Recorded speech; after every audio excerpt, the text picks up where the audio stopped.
ಇನ್ನೇನು ಕೆಲವೇ ಕ್ಷಣಗಳಲ್ಲಿ ಕೋರ್ಟ್ಗೆ ಮುಡಾ ವರದಿಯನ್ನು ಸಲ್ಲಿಸ್ತಾರೆ ಲೋಕಾಯುಕ್ತ ಪೊಲೀಸರು. ಸೊ ಈಗಾಗಲೇ ಲೋಕಾಯುಕ್ತ ತನಿಖೆ ನಡೆಸಿ ಒಂದು ವರದಿಯನ್ನು ಸಿದ್ಧಪಡಿಸಿದೆ. ಅದರಲ್ಲಿ ಈಗಾಗಲೇ TV9ಗೆ ಸಿಕ್ಕಿರುವಂಥ ಎಕ್ಸ್ಕ್ಲೂಸಿವ್ ಡೀಟೇಲ್ಸ್ ನಾವು ಬೆಳಗಿಂದಲೂ ಕೂಡ ತೋರಿಸ್ತಾ ಇದ್ದೀವಿ. ಸಿಎಂ ಮತ್ತು ಫ್ಯಾಮಿಲಿಗೆ ಕ್ಲೀನ್ ಚಿಟ್ ನೀಡಿದ್ದಾರೆ. ಇನ್ನೇನು ಕೆಲವೇ ಕ್ಷಣಗಳಲ್ಲಿ ಈ ವರದಿ ಸಲ್ಲಿಕೆ ಆಗುತ್ತೆ. ಅಂತಿಮ ವರದಿ ಸಲ್ಲಿಕೆಗೆ ಲೋಕಾಯುಕ್ತ SP ಈಗಾಗಲೇ ಬಂದಿದ್ದಾರೆ ಕೋರ್ಟ್ಗೆ, ಜನಪ್ರತಿನಿಧಿಗಳ ಕೋರ್ಟ್ಗೆ SP ಆಗಮಿಸಿದ್ದಾರೆ ಉದೇಶ್ ಅವರು.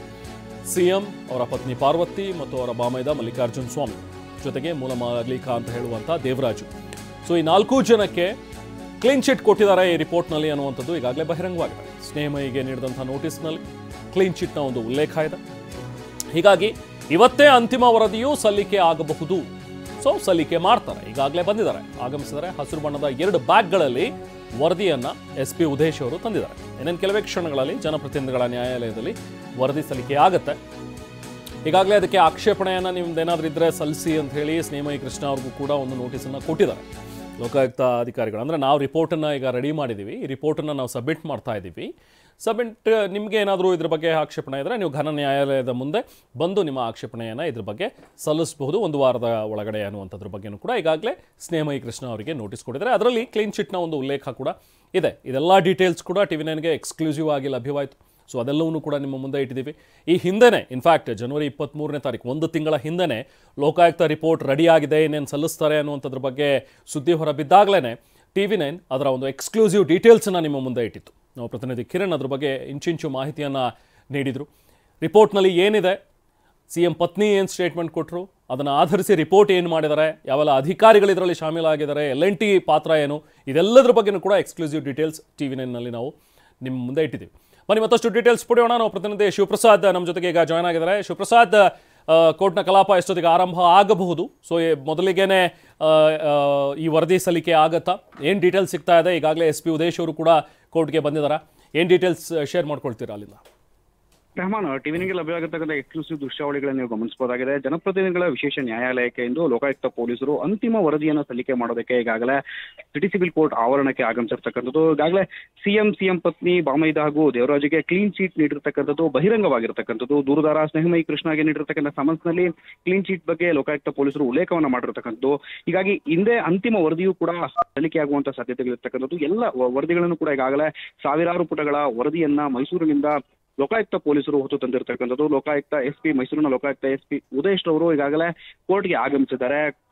ಕಡತ ಸಮೇತವಾಗಿ ವರದಿಯನ್ನ, ಸಾವಿರಾರು ಪುಟಗಳ ವರದಿಯನ್ನ ಸಿಬ್ಬಂದಿ ಜೊತೆಗೆ ಹೊತ್ತು ತಂದಿರತಕ್ಕಂಥದ್ದು. ಇಂದು ಹೈಕೋರ್ಟ್ನಲ್ಲಿ CM ಪತ್ನಿ ಹಾಗೂ ಆಪ್ತ ಸಚಿವನ ಅರ್ಜಿ ವಿಚಾರಣೆ ಕೂಡ ಇದೆ. ಇತ್ತ ಲೋಕಾಯುಕ್ತ ಪೊಲೀಸರಿಂದ ಅಂತಿಮ ವರದಿ ಸಲ್ಲಿಕೆ ಆಗ್ತಿದೆ. ಮೂಡಾ ಹಗರಣದಲ್ಲಿ ಇಡಿ ನೋಟಿಸ್ ಅನ್ನು ಪ್ರಶ್ನಿಸಿ ಸಲ್ಲಿಸಿರ್ತಕ್ಕಂಥ ಅರ್ಜಿ ಕೂಡ ವಿಚಾರಣೆ ಆಗ್ತಿರ್ತಕ್ಕಂಥದ್ದು. ಇಡಿ ಸಮನ್ಸ್ ಅನ್ನು ಪ್ರಶ್ನಿಸಿ ಅರ್ಜಿ ಸಲ್ಲಿಸಿರ್ತಕ್ಕಂಥ CM ಪತ್ನಿ ಪಾರ್ವತಿ ಹಾಗೂ ಸಚಿವ ಬೈರತಿ ಸುರೇಶ್ ಈಗಾಗಲೇ ಇಬ್ಬರಿಗೂ ಕೂಡ ಮಧ್ಯಂತರ ರಕ್ಷಣೆಯನ್ನು ನೀಡಿರ್ತಕ್ಕಂಥ ಹೈಕೋರ್ಟ್ ಜಸ್ಟಿಸ್ M ನಾಗಪ್ರಸನ್ನ ಅವರ ಹೈಕೋರ್ಟ್ ಧಾರವಾಡ ಪೀಠದಲ್ಲಿ ವಿಚಾರಣೆ ನಡೆಸಿದೆ. ಇಂದಿಗೆ ಇಬ್ಬರ ಮಧ್ಯಂತರ ತಡೆ ಅವಧಿ ಮುಕ್ತಾಯ ಆಗುತ್ತೆ. ಈ ಹಿನ್ನೆಲೆಯಲ್ಲಿ ಹೀಗಾಗಿ ತೀವ್ರ ಕುತೂಹಲ ಕೆರಳಿಸಿರ್ತಕ್ಕಂಥ ಇಬ್ಬರ ಅರ್ಜಿ ವಿಚಾರಣೆ ಒಂದೆಡೆಯಾದ್ರೆ, ಇವತ್ತು ಲೋಕಾಯುಕ್ತ ಪೊಲೀಸರು ವರದಿ ಏನಿದೆ, ಸುದೀರ್ಘವಾಗಿ ವಿಚಾರಣೆಯನ್ನು ನಡೆಸಿ ತನಿಖೆಯನ್ನು ನಡೆಸಿರ್ತಕ್ಕಂಥ ತನಿಖಾ ವರದಿಯನ್ನ, ಸಾವಿರಾರು ಪುಟಗಳ ತನಿಖಾ ವರದಿಯನ್ನ ಈಗ ಲೋಕಾಯುಕ್ತ ಪೊಲೀಸರು ಜನಪ್ರತಿನಿಧಿಗಳ ವಿಶೇಷ ನ್ಯಾಯಾಲಯಕ್ಕೆ ಸಲ್ಲಿಕೆಯನ್ನ ಮಾಡಿರ್ತಕ್ಕಂಥದ್ದು. ಈ ವರದಿಯಲ್ಲಿ ಅವರ ಹೇಳಿಕೆಗಳನ್ನು ಕೂಡ ದಾಖಲು ಮಾಡ್ಕೊಂಡಿರ್ತಾರೆ. ಅಷ್ಟೇ ಅಲ್ಲದೆ ಸ್ನೇಹಮಯಿ ಕೃಷ್ಣ ದೂರುದಾರ ಆರೋಪಿಸಿರ್ತಕ್ಕಂಥ ಆರೋಪಗಳಿಗೆ ಸಂಬಂಧಪಟ್ಟಂತೆ ಯಾವುದೇ ರೀತಿಯ ಸಾಕ್ಷ್ಯಾಧಾರಗಳಿಲ್ಲ ಅಂತ ಮೇಲ್ನೋಟಕ್ಕೆ ಕಂಡು ಬರ್ತಿರ್ತಕ್ಕಂಥದ್ದು. ಈಗಾಗಲೇ ಕ್ಲೀನ್ ಚೀಟ್ ನೀಡಿರ್ತಕ್ಕಂಥ ಹಿನ್ನೆಲೆಯಲ್ಲಿ ಸಾವಿರಾರು ಪುಟಗಳ ವರದಿಯನ್ನು ಉಲ್ಲೇಖಿಸಿ ಏನು ಲೋಕಾಯುಕ್ತ ಪೊಲೀಸರು ಸಲ್ಲಿಕೆಯನ್ನ ಮಾಡ್ತಿದ್ದಾರೆ, ಆ ವರದಿಯಲ್ಲಿರ್ತಕ್ಕಂಥ ಅಂಶಗಳೇನು ಅನ್ನೋದು ಸಾಕಷ್ಟು ಕುತೂಹಲವನ್ನು ಕೆರಳಿಸಿರ್ತಕ್ಕಂಥದ್ದು. Rahman. Okay, thank you Shivaprasad. So ನೋಡಿ, ದೃಶ್ಯಗಳಲ್ಲಿ ನಾವು ನೋಡ್ತಾ ಇದ್ದೀವಿ. ಈಗಾಗಲೇ SP ಉದೇಶ್ ಅವರು ಬಂದಿರುವಂಥದ್ದು ಜನಪ್ರತಿನಿಧಿ ನ್ಯಾಯಾಲಯಕ್ಕೆ, ಅವ್ರ ಜೊತೆಗೆ ರಿಪೋರ್ಟ್ ಕೂಡ ತಂದಿದ್ದಾರೆ. ಸೊ ಆ ರಿಪೋರ್ಟನ್ನು ಈಗ ಲೋಕಾಯುಕ್ತ ಅಧಿಕಾರಿಗಳು ಸಬ್ಮಿಟ್ ಮಾಡ್ತಾರೆ ಜನಪ್ರತಿನಿಧಿಗಳ ನ್ಯಾಯಾಲಯದಲ್ಲಿ. ನಂತರ ಮುಂದೆ ಏನು ಪ್ರೊಸೀಜರ್ ಆಗುತ್ತೆ ಅನ್ನುವಂಥದ್ದನ್ನು ನೋಡಬೇಕು. ಯಾಕಂದರೆ ಈಗ ಸ್ನೇಹಮಯಿ ಕೃಷ್ಣ ಅವರು ಕೂಡ ಹೇಳಿರೋ ಹಾಗೆ, ನಾನು ಯಾವುದೇ ಕಾರಣಕ್ಕೂ ಇದನ್ನು ಇಲ್ಲಿಗೆ ನಿಲ್ಲಿಸೋದಿಲ್ಲ, ಖಂಡಿತವಾಗ್ಲೂ ನನ್ನ ಹೋರಾಟ ಮುಂದುವರಿಯುತ್ತೆ, CMಗೆ ಶಿಕ್ಷೆ ಆಗೋವರೆಗೂ ಕೂಡ ನಾನು ಹೋರಾಡ್ತೀನಿ ಅನ್ನುವಂಥದ್ರ ಬಗ್ಗೆ ಈಗಾಗಲೇ ಸ್ನೇಹಮಯಿ ಕೃಷ್ಣ ಅವರು ಕೂಡ ಹೇಳಿದ್ದಾರೆ. ಅಂದರೆ ಮುಂಚೆನೇ ಇದ್ರ ಬಗ್ಗೆ ಒಂದು ಅನುಮಾನಗಳಿತ್ತು ನಮಗೆ, ಲೋಕಾಯುಕ್ತದಲ್ಲಿ ಕ್ಲೀನ್ ಚೀಟ್ ಕೊಡ್ತಾರೆ ಅನ್ನುವಂಥದ್ರ ಬಗ್ಗೆ. ಸೊ ಈಗ ಈ ಲೋಕಾಯುಕ್ತ ರಿಪೋರ್ಟ್ ಏನು ನೀಡ್ತಾ ಇದೆ, ಇವತ್ತು ಸಬ್ಮಿಟ್ ಮಾಡ್ತಾ ಇದೆ, ಅದರೊಳಗಿನ ಡೀಟೇಲ್ಸ್ ಕೂಡ ಕೆಲವೊಂದಷ್ಟು TV9ಗೆ ಲಭ್ಯವಾಗಿರುವಂಥದ್ದು. ನೋಡಿ, 5 ಅಧ್ಯಾಯಗಳಲ್ಲಿ ಮುಡಾ ಹಗರಣದ ಸಂಪೂರ್ಣ ವರದಿಯನ್ನು ಸಿದ್ಧಪಡಿಸಿದ್ದಾರೆ ಲೋಕ ಅಧಿಕಾರಿಗಳು.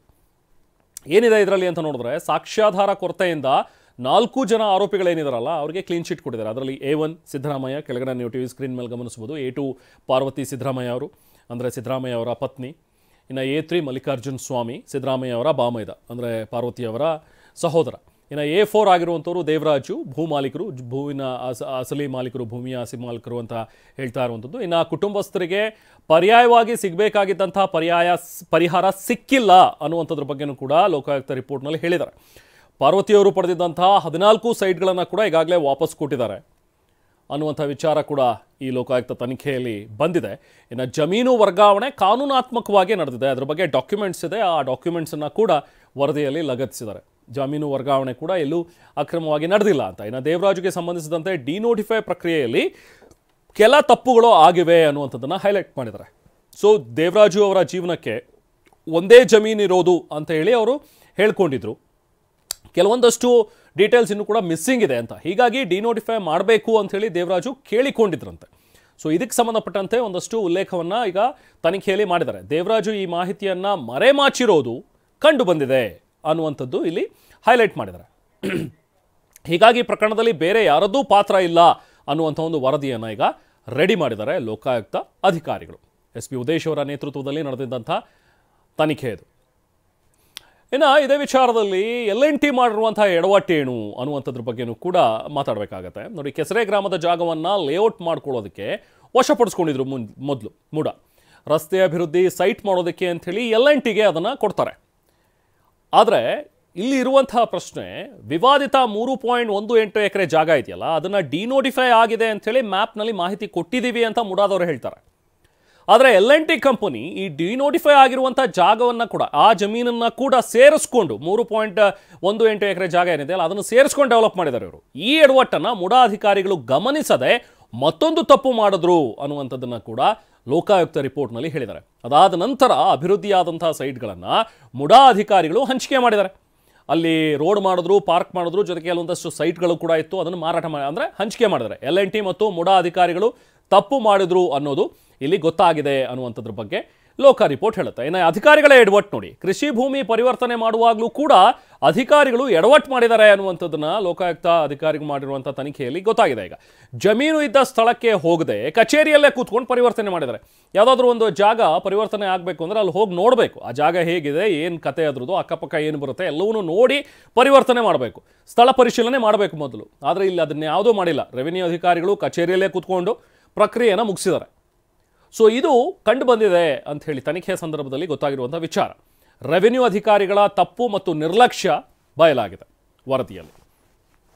ಆದರೆ CM ಮತ್ತು ಅವರ ಫ್ಯಾಮಿಲಿಯ ಪಾತ್ರ ಇಲ್ಲ ಅನ್ನುವಂಥದ್ದನ್ನ ಕ್ಲೀನ್ ಚಿಟ್ ಕೊಟ್ಟಿದ್ದಾರೆ. ಸೊ ಇನ್ನು ಪರಿಹಾರ ಕೊಟ್ಟಿದ್ದು ತಪ್ಪಾ ಸರಿನಾ? ಹಾಗಾದರೆ ನೋಡಿ, 14 ಸೈಟ್ ಕೊಟ್ಟಿರೋದು ಸರಿನಾ ಅಥವಾ ತಪ್ಪಾ ಅನ್ನೋದು ಪ್ರಶ್ನೆ. ಪರಿಹಾರವಾಗಿ ಇವ್ರು ತಗೋಬಹುದಾ ಸೈಟ್ನ ಅಂತೇಳಿ. ಕಾನೂನಾತ್ಮಕವಾಗಿ ಜಮೀನಿಗೆ ಪರ್ಯಾಯ ಕೊಡೋದು ಸಾಮಾನ್ಯ. ಅಫ್ಕೋರ್ಸ್ ನಿಮ್ಮ ಜಾಗ, ನಿಮ್ಮ ಜಮೀನನ್ನು ನೋಟಿಫೈ ಮಾಡ್ಕೊಂಡು ಏನೋ ಮಾಡಿದಾರೆ ಡೆವಲಪ್ ಅಂತ ಹೇಳಿದ್ರೆ ಅದಕ್ಕೆ ಪರ್ಯಾಯವಾಗಿ ಕೊಡಬೇಕು. ಮುಡಾ ಅಧಿಕಾರಿಗಳು ಅಕ್ರಮವಾಗಿ ಖಾಸಗಿ ಜಮೀನು ತೆಗೆದುಕೊಂಡಿದ್ದಾರೆ ಅನ್ನುವಂಥದ್ದು ಇಲ್ಲಿರುವಂಥ ಆರೋಪ. ಯಾಕಂದರೆ ಡಿನೋಟಿಫೈ ಆಗಿಬಿಟ್ಟ ಮೇಲೆ ಇಂತಹ ಜಮೀನಿಗೆ ಏನು ಪರಿಹಾರ ಕೊಡಬೇಕು ಅದು ಸರ್ಕಾರದ ರೂಲ್ಸ್ನಲ್ಲಿ ಇಲ್ಲ.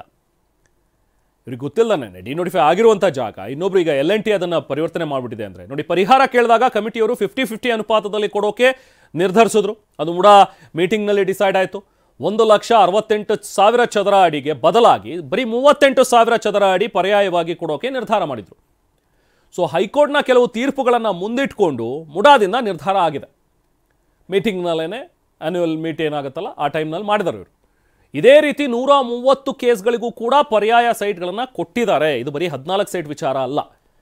ಈ ರೀತಿ ಪರಿಹಾರ ಕೊಟ್ಟಿರೋದನ್ನು ಸಮಗ್ರ ತನಿಖೆ ಮಾಡಬೇಕಾಗಿದೆ. ಇದರಲ್ಲಿ ಕಾನೂನು ಏನು ಹೇಳುತ್ತೆ, ಸರ್ಕಾರದ ರೂಲ್ಸ್ ಏನಿದೆ ಅದೆಲ್ಲವನ್ನೂ ಕೂಡ ಗಮನಿಸಬೇಕಾಗತ್ತೆ. ವರದಿಯಲ್ಲಿರುವ ಅಧಿಕಾರಿಗಳ ತಪ್ಪಿನ ತನಿಖೆ ಬಗ್ಗೆ ಕೋರ್ಟ್ ನಿರ್ಧಾರ ಮಾಡಬೇಕು ಈಗ. ಸೊ ಅನ್ನುವಂಥದ್ದು ಈಗ ಈ ಲೋಕ ವರದಿಯಲ್ಲಿ ಇದೆ. ಈಗ ಇವತ್ತು ಸಬ್ಮಿಟ್ ಮಾಡಿದ್ಮೇಲೆ ಅದಕ್ಕೇನು ಆಕ್ಷೇಪಣೆಗಳು ಸಲ್ಲಿಕೆ ಆಗುತ್ತೆ ಅದನ್ನು ನೋಡಬೇಕು. ಅದಾದ ನಂತರ ಕೋರ್ಟ್ ಏನು ತೀರ್ಮಾನ ಕೈಗೊಳ್ಳುತ್ತೆ ಅನ್ನುವಂಥದ್ದು ಕುತೂಹಲಕರ.